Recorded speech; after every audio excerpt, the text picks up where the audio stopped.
हम स्टार्ट करते हैं polygon law of vector addition. अभी तक हम पढ़ चुके हैं triangle law of vector addition, parallelogram law of vector addition, और कोई भी दो वेक्टर्स को ऐड करना अभी तक हमने सीख लिया है और उनको सब्ट्रैक्ट करना भी अभी तक हमने सीख लिया है। अब क्वेश्चन ये है कि अगर दो से ज्यादा नंबर ऑफ वेक्टर्स आपको ऐड करने के लिए बोल दिया जाए तो आप कैसे उनको ऐड करेंगे, वो हम लोग सीखेंगे polygon law of vector addition की हेल्प से। जैसे फॉर एग्जांपल मान लीजिए आपको कुछ ऐसा गिवन है कि लेट्स सपोज ये एक वेक्टर ए गिवन है, मान लीजिए कोई दूसरा वेक्टर है वेक्टर बी लेट्स सपोज, मान लीजिए कोई तीसरा वेक्टर है let's suppose vector C is it, मान लीजिए बेटा ये एक वेक्टर एक और गिवन है, मान लीजिए वेक्टर डी गिवन है, मान लीजिए एक और वेक्टर गिवन है आपको ई वेक्टर। तो आपको इन सभी वेक्टर्स को क्या करना है, ठीक है, ऐड करना है। तो आप इन सभी वेक्टर्स को कैसे ऐड करेंगे ये हमें सीखना है। तो इन सभी वेक्टर्स का अगर मैं इन शॉर्ट आपको बोलूं तो इन सभी वेक्टर्स का जो सम मिलेगा हमें, वो हमें मिलेगा बेटा closing side of this polygon. ये जो पॉलीगन है आपका, पॉलीगन मतलब इसकी नंबर ऑफ साइड्स क्या हो, बहुत सारी हो, तो उस ज्योमेट्री को हम लोग क्या बोल देते हैं, पॉलीगन बोलते हैं। तो हम लोग क्या करेंगे, ये क्लोजिंग साइड ड्रॉ करेंगे और क्लोजिंग साइड का जो ऑर्डर रखना है वो हमें क्या रखना है, ऑपोजिट ऑर्डर रखना है। तो ये जो लाइन है which is joining the initial point and the terminal point of this polygon, ये क्या कहलाएगा, ये कहलाएगा बेटा रिजल्टेंट वेक्टर। मतलब इन सभी का कंबाइंड इफेक्ट हम एक इस अकेले वेक्टर में देख सकते हैं। इसका मतलब ये हुआ सभी। वो चलिए देख लेते हैं कैसे कैसे भाई ये कैसे हो गया। अभी तक तो हमने ऐसा सिर्फ ऐसा सीखा था कि अगर एक वेक्टर ए हमें गिवन हो, दूसरा वेक्टर अगर हमें बी गिवन हो, तो हम इन दोनों वेक्टर्स को क्या कर सकते हैं, ऐड कर सकते हैं। ठीक है भाई। अब आप एक काम करें, सबसे पहले ध्यान रखेंगे सभी लोग कि आप सिर्फ ऐसा मान करके चले कि यहाँ सिर्फ आपको ए वेक्टर गिवन है और बी वेक्टर गिवन है। थोड़े टाइम के लिए ऊपर वाले को भूल जाइए, आप बाकी ज्योमेट्री को भूल जाइए। और जैसा कि आपने पिछले ट्रायंगल लॉ में सीखा था कि अगर लगातार दो वेक्टर्स दे रखे हैं, मतलब जहां ए का हेड है वहां से अगर बी का टेल शुरू हो रहा हो, तो ऐसे दो वेक्टर्स को हम लोग किसकी हेल्प से ऐड कर देते थे, ट्रायंगल लॉ की हेल्प से ऐड कर देते थे। तो अगर ऐसे देखा जाए कि ए वेक्टर और बी वेक्टर को ही खाली आपको ऐड करना है, बाकी के वेक्टर्स से कोई लेना देना आपका नहीं है, तो हम लोगों ने पिछले लेक्चर में सीख लिया है कि अगर हमें ए वेक्टर और बी वेक्टर को ही खाली जोड़ना है, तो उन दोनों वेक्टर्स का रिजल्टेंट ये वाली साइड रिप्रेजेंट करेगी। लेट्स सपोज मैं इसका नाम दे देता हूं बेटा वेक्टर r1। क्या सभी बच्चों को ये समझ आ गया? क्या ये ट्रायंगल लॉ से पॉसिबल हो पाया? जी हाँ, बिल्कुल ये ट्रायंगल लॉ से पॉसिबल हो पाया। ए वेक्टर और बी वेक्टर का जो सम आ गया वो हमने किसकी फॉर्म में रिप्रेजेंट कर दिया बेटा, r1 वेक्टर की फॉर्म में रिप्रेजेंट कर दिया।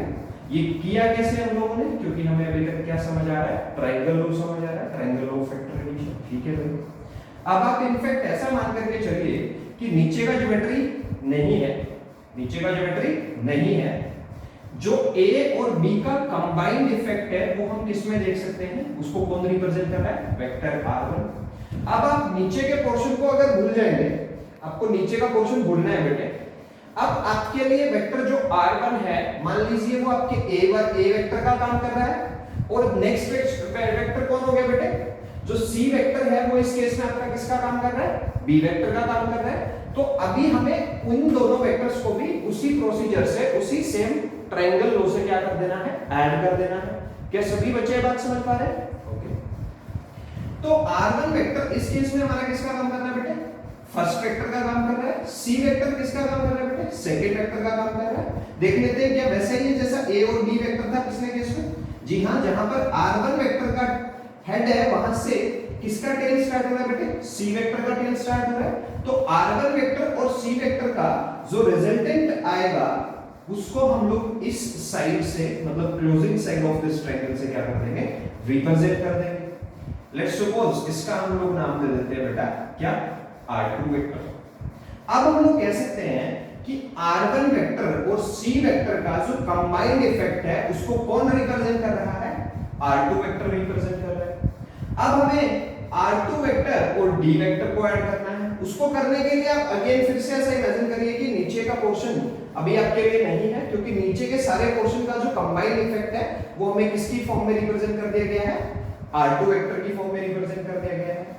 अगर ऐसा है तो अगेन R2 वेक्टर आपके फर्स्ट वेक्टर का काम करेगा, D वेक्टर आपके सेकंड वेक्टर का काम करेगा, और ये भी दोनों रेगुलर ऑर्डर में हैं। तो R2 वेक्टर और D वेक्टर का जो रिजल्टेंट आ गया बेटा, वो कौन रिप्रेजेंट कर रहा है? वो ये closing side of this triangle ये रिप्रेजेंट कर रहा है। लेट्स सपोज इसको मैंने नाम दिया बेटा कितना? R3 vector. क्या सभी बच्चों को याद रख लिया? ठीक है भाई। अब मैं कह सकता हूं कि A vector, B vector, C vector और D वेक्टर का जो कंबाइंड इफेक्ट है बेटे, वो कौन रिप्रेजेंट कर रहा है? R3 वेक्टर रिप्रेजेंट कर रहा है। क्या अब हम आगे का प्रोसीजर भी सेम अप्लाई करेंगे ट्रायंगल में से? जी हां, बिल्कुल करेंगे। क्या R3 वेक्टर आप फर्स्ट वेक्टर मान सकते हैं? जहां इसका हेड है वहां से अगले वेक्टर का क्या टेल स्टार्ट हो रहा है बेटे? जी हां, बिल्कुल, ये दोनों रेगुलर वेक्टर हैं। अगेन R3 आपका फर्स्ट वेक्टर हो गया, E वेक्टर आपका सेकंड वेक्टर हो गया। इन दोनों का जो रिजल्टेंट होगा बेटा, आप लोग देख सकते हैं ज्योमेट्री से कि वो कौन रिप्रेजेंट करेगा? वो रिप्रेजेंट करेगा ये closing side of this polygon which is already mentioned here, the vector R। कहने का सिंपल भाषा में मतलब क्या हुआ? सिंपल भाषा में मतलब ये हुआ कि vector A plus vector B plus vector C plus vector D plus vector E is equals to vector R। क्या सभी बच्चों को ये बात समझ आ गई? और ये जो लो कहलाता है, ये क्या कहलाता है बेटे? Polygon law of vector addition कहलाता है। मतलब ये किसके लिए एप्लीकेबल है बेटा? जब आपको नंबर ऑफ वेक्टर्स दो से ज्यादा दे रखे हो तो आपको उन वेक्टर्स को कुछ इस तरीके से क्या करना है? ऐड करके दिखाना है। और this is the statement of This is the mathematical statement of polygon law of vector addition. कि sum of all these vectors is equals to what? R vector. अब अगर हम इस ज्योमेट्री को ऐसा ना मान करके इसमें हल्का सा चेंज ले आए, हल्का सा चेंज ले आने का मतलब है, हल्का सा चेंज ले आने का मतलब आप कुछ ऐसा मान लीजिए कि जो वेक्टर R है, जिसको मैंने वेक्टर R या रिप्रेजेंट किया है closing side of this polygon को, अगर मैं उसको ऐसे ऑपोजिट ऑर्डर में ना लेकर के, मान लीजिए मैं कुछ ऐसे ऑर्डर में ले लेता हूं। कैसे ऑर्डर में? Let me explain. कि ऐसा आपको दे दिया गया है, मान लीजिए आपको ऐसा दे दिया गया है, कैसा? कि वेक्टर E के टेल से शुरू हो रहा है और मान लीजिए इस वेक्टर R का जो हेड है वो यहां आकर के मिल रहा है जहां A का टेल था। ठीक है, क्या सभी बच्चे देख पा रहे हैं कि ये एक रेगुलर पॉलीगन हो गया? अब जो इस ज्योमेट्री का मीनिंग हो गया वेक्टर्स की भाषा में, वो क्या हो गया? सभी बच्चे देख पाएंगे इसको। अब हम इसको लिख सकते हैं vector A plus vector B plus vector C plus vector D plus vector E plus vector R is equals to what? 0। क्या सभी बच्चे इस चीज को समझ पा रहे हैं? क्यों हो गया भाई 0 रिजल्टेंट? क्योंकि कल हमने क्या सीखा था? कल हम लोगों ने ट्रायंगल लॉ सीखा था। ट्रायंगल लॉ में हमें क्या सिखाया गया? ट्रायंगल लॉ में हमें कुछ ऐसा सिखाया गया कि अगर ये साइड क्या है? वेक्टर A है मान लीजिए, ये साइड क्या है बेटा? वेक्टर B है मान लीजिए आपका। तो ये क्लोजिंग साइड किसको रिप्रेजेंट कर रही थी? जब हमने इसको ऑपोजिट ऑर्डर में लिया था तो ये किसको रिप्रेजेंट कर रही थी? ये रिप्रेजेंट कर रही थी A और B वेक्टर के कंबाइंड इफेक्ट को। मतलब ये जो R वेक्टर बन गया, ये क्या बन गया? A वेक्टर का और B वेक्टर का सम हो गया। बट अगर इसी में हम लोग ऐसा करें, हम लोग कैसा करें कि R वेक्टर को ऑपोजिट ऑर्डर में ना लेकर के हम लोग उसको रेगुलर ऑर्डर में लेते हैं। मतलब R वेक्टर यहां से शुरू हुआ और यहां जाकर के मान लीजिए खत्म हो गया, ये इसका हेड है। ठीक है, और मान लीजिए ये क्या है? वेक्टर R है। तो अब इसका मतलब क्या हो गया? इस स्टेटमेंट का मतलब हो गया भाई, इस ज्योमेट्री का मतलब हो गया इनफैक्ट क्या? कि vector A plus vector B plus vector R is equals to what? 0। क्या सभी बच्चे इस बात को समझ पाए? जी बिल्कुल। क्योंकि वेक्टर्स में बेटा हम लोग क्या निकाल रहे हैं, नेट डिस्प्लेसमेंट निकाल रहे हैं किसी पार्टिकल। नेट डिस्प्लेसमेंट कितना हो गया, जबकि आपका जो फाइनल वेक्टर है अगर वो रेगुलर ऑर्डर में लेंगे तो आप जहां से चले घूम फिर करके क्या आ गए बेटा, वापस उसी जगह पे आ गए। तो नेट डिस्प्लेसमेंट इस केस में कितना हो गया बेटे, 0। इस वाले केस में भी अगर हम इसको रेगुलर ऑर्डर में लेंगे तो कितना हो गया बेटे, 0। तो अगर हम इस साइड को किस में लेते हैं, ऑपोजिट ऑर्डर में लेते हैं, तो ये क्या रिप्रेजेंट करती है बेटा, ये रिप्रेजेंट करती है बाकी के सारे रेगुलर वेक्टर्स का सम रिप्रेजेंट करती है। और इस ज्योमेट्री का जो स्टेटमेंट बन गया बेटे वो ये बन गया, which is the definition, mathematical definition of polygon law of vector addition. मेरे ख्याल से सब बच्चों को याद क्लियर होगा, ठीक है। इसके बाद आगे बढ़ते हैं, कुछ और तरीके से भी आप चाहें तो उसको समझ सकते हैं कि इस तरह से वेक्टर ले लिया, उस तरह से वेक्टर ले लिया, कैसे भी करके आप नंबर ऑफ वेक्टर्स को ऐड कर सकते हैं। जैसे for example let me tell you something, मान लीजिए ये वेक्टर ए है भाई, मान लीजिए बेटा ये आपका वेक्टर बी है, मान लीजिए ये आपका वेक्टर क्या है बेटे, सी वेक्टर, मान लीजिए ये आपका क्या है बेटे, वेक्टर डी है, मान लीजिए ये आपका क्या है बेटे, वेक्टर ई है। और ये जो अब क्लोजिंग साइड है, ये जो अब क्या है क्लोजिंग साइड है इस पॉलीगन का, ये क्या रिप्रेजेंट करेगा आपका, इन सारे वेक्टर्स का क्या रिप्रेजेंट करेगा बेटे, सम रिप्रेजेंट करेगा। जब आप इसको क्या लेंगे, ऑपोजिट ऑर्डर में लेंगे, मान लीजिए मैं इसको लिख देता हूं क्या, वेक्टर आर। तो अगेन मैं फिर से इसकी मैथमेटिकल डेफिनेशन लिख रहा हूं आपके लिए, vector A plus vector B plus vector C plus vector D plus vector E is equals to what, vector R. क्या सब बच्चे इस बात को समझ पा रहे हैं?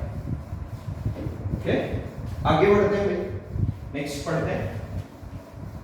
नेक्स्ट हम कुछ जनरलाइज सिचुएशंस की बात करते हैं कि अगर एक ही प्लेन में वेक्टर्स लाई कर रहे हैं तो हमें कितने नंबर ऑफ वेक्टर्स चाहिए, कि जिनका रिजल्टेंट हम क्या प्रोड्यूस कर सके, 0 प्रोड्यूस कर सके। जैसा कि अभी हमने एग्जांपल लिया कि हमें एक प्लेन में कम से कम कितने नंबर ऑफ वेक्टर आपको चाहिए कि आप उनका रिजल्टेंट 0 दिखा सकते हैं। कितने नंबर ऑफ वेक्टर, सब लोग बोलेंगे कितने नंबर ऑफ वेक्टर चाहिए आपको, एक ही प्लेन की बात कर रहा हूं मैं। मान लीजिए आपके पास ऐसा कुछ सिचुएशन गिवन है और आपको यहां से पता करना है कि क्या इस सिचुएशन में इन तीनों वेक्टर्स का जो नेट सम हो सकता है, मान लीजिए वेक्टर सी है बेटा आपका, क्या ये तीनों वेक्टर्स 0 सम प्रोड्यूस कर सकते हैं? जी बिल्कुल कर सकते हैं। इसका मैथमेटिकल स्टेटमेंट जब आप लिखेंगे तो क्या पाएंगे, vector A plus vector B plus vector C is equals to what, 0। और 0 वेक्टर भी आप इसको लिख सकते हैं क्योंकि हम लोग नल वेक्टर को 0 वेक्टर को डिफाइन कर चुके हैं। नल वेक्टर और 0 वेक्टर वो होता है बेटे जिसका मैग्नीट्यूड 0 होता है and it has an arbitrary direction. क्या सभी बच्चे समझ पा रहे हैं इसको? Minimum number of vectors required in a plane to produce 0 effect or 0 resultant vector is equals to how many number of vectors, that is 3। कम से कम कितने नंबर ऑफ वेक्टर चाहिए बेटा आपको एक प्लेन में 0 रिजल्टेंट प्रोड्यूस करने के लिए? कम से कम 3 वेक्टर आपको चाहिए एक प्लेन में। क्या सभी बच्चों को ये बात समझ आ गई? ठीक है। फिर वेक्टर एडिशन की कुछ और बातें पढ़ते हैं वेक्टर एडिशन के बारे में। फिर बात ये आती है कि मान लीजिए आपको एक फोर्स वेक्टर दे रखा है, ये एक फोर्स वेक्टर, और मान लीजिए बेटा दूसरा एक वेलोसिटी वेक्टर मान लीजिए आपको दे रखा है, ये वेलोसिटी वेक्टर है भाई। और मान लीजिए बेटा कोई भी तीसरा, मान लीजिए डिस्प्लेसमेंट वेक्टर आपको दे रखा है, लेट्स सपोज आर वेक्टर। मान लीजिए ऐसा कुछ गिवन है और बोला गया कि पूछा गया आपसे कि क्या आप इन तीनों वेक्टर्स को ऐड कर सकते हैं? क्या पूछा गया आपसे कि क्या आप इन तीनों वेक्टर्स को ऐड कर सकते हैं? तो आपने बोला कि नहीं, हम इनको ऐड नहीं कर सकते हैं। क्यों नहीं ऐड कर सकते हैं? क्योंकि only to a type of vector the same type of vector is to be added or the same type of vector is to be subtracted। मतलब सिंपल भाषा में आदमियों में आदमी ही जुड़ सकते हैं और आदमी ही घट सकते हैं। तो आप फोर्स वेक्टर में वेलोसिटी वेक्टर को ऐड नहीं कर सकते भाई, और वेलोसिटी वेक्टर से फोर्स वेक्टर को सब्ट्रैक्ट नहीं कर सकते। अब आप फोर्स में से क्या सब्ट्रैक्ट कर सकते हैं? फोर्स ही सब्ट्रैक्ट कर सकते हैं। वेलोसिटी में क्या ऐड और सब्ट्रैक्ट कर सकते हैं आप? वेलोसिटी को ही ऐड या सब्ट्रैक्ट कर सकते हैं आप। पोजीशन वेक्टर या डिस्प्लेसमेंट वेक्टर में किसको ऐड कर सकते हैं? डिस्प्लेसमेंट वेक्टर को ही ऐड कर सकते हैं, सब्ट्रैक्ट कर सकते हैं। जैसे फॉर एग्जांपल मैं आपको और अच्छे से बताता हूं ये चीज। मान लीजिए आपको एक एक्सेलरेशन वेक्टर दे रखा है ऐसे, मान लीजिए एक्सेलरेशन है बेटा 5 मीटर पर सेकंड स्केल, ठीक है।